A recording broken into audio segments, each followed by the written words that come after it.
So, after Sonny's hat-trick yesterday against Burnley, conversations have now turned to whether Richarlison should even be given a sniff of the coveted number 9 and play through the middle. And not only that, with Son being ineffective on the wide areas now, as well as being the club captain, he's arguably our best finisher at the club. So, this would suggest that all things being equal, Son will start virtually every game down the middle. So does this mean then this is the end of Richarlison? And should Son actually be our main and new number 9? So here's some quick thoughts just before I shoot this video. So that's the question. Is this the end of Richarlison? And should Son be our new number 9? Well, I guess the simple answer might be yes. He should be our number 9. And maybe this is the end for Richarlison. But I want to put a bit more flavour on it just to kind of say I don't think it's as straightforward as that. So let me just say that. So for me, Son has been in decline for a few years, right? So this is obviously what makes him ineffective now in the wide areas. He's no longer that guy. He doesn't beat guys.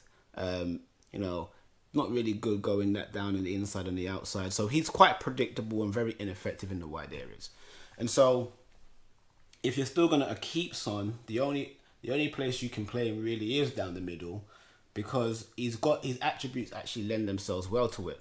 He's got some decent pace. He's not the fastest guy, but you wouldn't want to give him a head start. You probably won't catch him. He's got good movement. He knows how to get in behind defenders. And also, he's our best finisher. And so when the question is, well, how are we going to replace the goals that Harry Kane scores? Well, you don't. But at the same time, Heung-Min Son generally can get about 20 goals a season. And obviously at one point he was the joint top scorer. So we know that he can get 20 plus goals in a season, especially as the main man. And he did that by being wide at Tottenham. And obviously his partnership with Harry Kane was largely responsible for that. But nonetheless, he's proven that he can get 20 plus goals in a season. Unlike people like Richarlison and Johnson at this point, who's still young. Obviously, this is not a judgment on him. So you want your best finisher in the most important areas in the box, which is down the middle. So from that perspective, yes, Son should be number 9. Otherwise, where do you play him? I don't think you can play him anywhere else at this point other than number 9. So that's fair enough. But does it really mean, and should it really mean, the end of Richarlison? And I have seen some fans really kind of laying on Richarlison, and don't get me wrong, I can respect it. Do you know what I mean? It's not that I can't see why they're not having him, they're not buying him. His record would suggest that he's not gonna produce high levels of goals. And obviously there's some things to say about his overall performance in terms of his hold-up play, his link-up play, his first touch, and whether he rolls around too much. I mean, there's a lot of things you can say about Richarlison. However, I don't think it's the end of Richarlison. I don't think it should be the end of Richarlison. I think if we're thinking about Richarlison as being a number 9 down the middle, sure, he might be able to deputise if we're thinning the squad. But I think he's more effective actually on the wide areas. I think he's better when he's on the wide and he's coming in or he's drifting into spaces. So if the ball's on the right-hand side, I think he's better on the left, coming in and going central from that position rather than being a focal point. I don't think he's a focal point player, but I think he's a player that you put him out wide, he's got good running. I think he can be tricky. When he's in full flow, he can be a handful. So I don't think it is the end for Richarlison. I think he's, I think he's got something to offer. And I actually think, let's say, for example, if Son hits a bad spell of form, because let's say, Son's attributes don't always lend themselves to a main number 9. He's not going to bully and bruise big defenders and defenders who can keep up with him with pace. So you're going to need different options in there. And this is where I feel like Brennan Johnson probably played down the 9.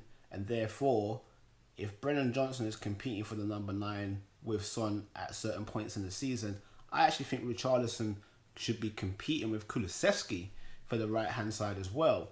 Because I actually have seen Richarlison on the right, and I think he's quite dangerous, especially when he gets to come inside and get shots off or slip balls down the side of defenders. I think he's got opportunities there, particularly on the right-hand side. So my message here really is that I think we should get behind Richarlison, to be honest with you. There's many players, including Son, who have had extremely lengthy bad spells where they've just not been producing, and we give them, we give them grace. And I think we should show the same for Richarlison. He came last season. Obviously, he came with a price tag of 60 million. He didn't really get a sniff while Harry Kane was there. So I think we're being a bit harsh on him, just in terms of, has he been given a fair crack in his best or most optimal position? I don't think he has. Obviously, under Harry Kane, he was never really going to get a sniff in. He's had bit parts. We can be critical. It's a bit like Soldado when Soldado used to be there. He was given chance after chance after chance, but he never just quite put the ball in the net. And obviously, there are things that Richarlison does that make him look quite clumsy, and I don't think that endears him to the fans, right? But if we're just trying to be a bit objective here, I think that he's the kind of guy who needs a run in the team. But obviously, at the same time, his performance has got to warrant it. So he's got to do well in training to warrant performances on the pitch on a match day. But I'd like to see him do well at the club, as I do with most players here. And I think for now, yes, he should be a bench player. But I think he should be competing on the wide areas, primarily on the right.